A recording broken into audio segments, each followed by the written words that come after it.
Askofu Moses Kulola, ambaye kwa asili alitokea katika kanisa la AIC Makongoro Mwanza, ambaye alizaliwa hapo mwaka 1950, kwa mchungaji kwa muda wa miaka miwili huku akiwa mfanyakazi serikalini, ambaye alipata elimu yake ya msingi katika shule ya msingi Liksha Sukuma na kuendelea katika taasisi ya usanifu mpaka mwaka 1949.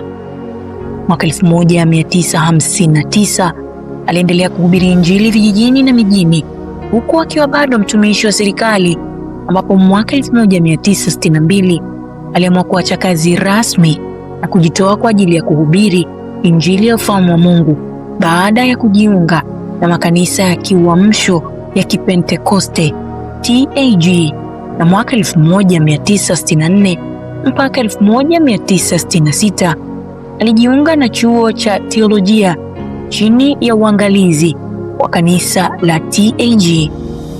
Mwaka 1966 mpaka 1991 alikuwa mtendakazi katika kanisa la TAG.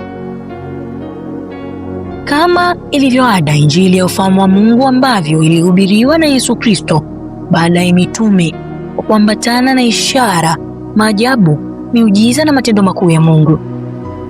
Tuseme nini basi kwa mtu huyu, askofu, mchungaji na mwinjilisti Moses Kulola, mtu wa Mungu ambaye Roho Mtakatifu na nguvu zake zilionekana wazi katika kila mikutano yake mikubwa ya Injili ya ufalme wa Mungu alipokuwa akihubiri. Watu wengi waliokoka na kuwa wana wa Mungu. Viwete walitembea, viziwi walisikia, matasa walipata wana. Majambazi waliokoka kiasi cha kuidhihirisha kweli ya ufalme wa Mungu kwa kila sikio lililosikia, kila jicho lililoona, kwa mdomo wa kila mwanadamu aliyesikia na kuona. Alitamka matendo makuu ya Mungu na kuyashika na kwenda kuyahubiri kwa watu wengine kwa namna ambavyo Roho Mtakatifu na nguvu zake zilionekana juu ya mhubiri huyu wa Mungu, Askofu Moses Kulola.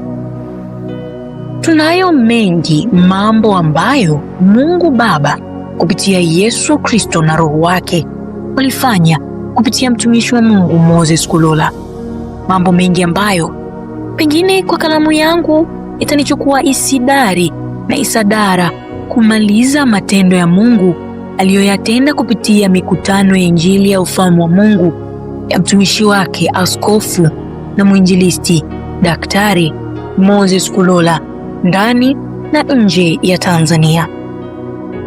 Ndugu mtazamaji wangu wa Mwanafamilia wa Yaliyojiri Makala, katika safari hii ya Roho wa Neema, wana unabii wa Kristo, uamsho na nguvu za Roho Mtakatifu, mtumishi huyu wa Mungu Moses Kulola alitembea katika utimilifu wa ahadi ya Mungu kwa Abraham juu ya Injili ya ufalme wa Mungu, Injili ambayo ina wana wengi zaidi ya nyota za angani na mavumbi ya nchi.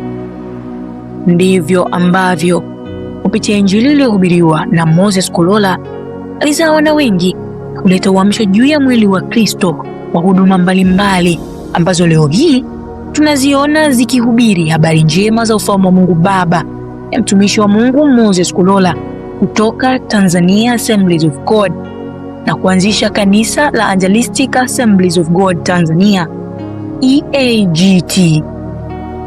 Mtembeo huu, ndugu Mwanafamilia Yaliyojiri Makala, kwangu ninauita mtembeo wa Roho wa Neema, wana, uamsho na nguvu za Roho Mtakatifu, ambao unanikumbusha kisa kile cha Mtume Paulo na rafiki yake wa karibu Barnaba waliotengana kwa ajili ya Injili ya ufalme wa Mungu.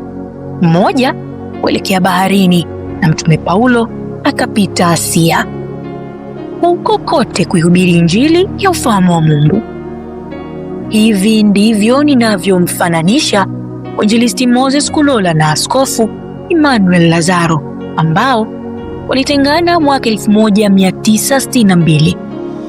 Utengano ambao ulifanya Injili ya ufalme wa Mungu kuifunika nchi ya Tanzania na viunga vyake vyote na nje ya nchi ya Tanzania.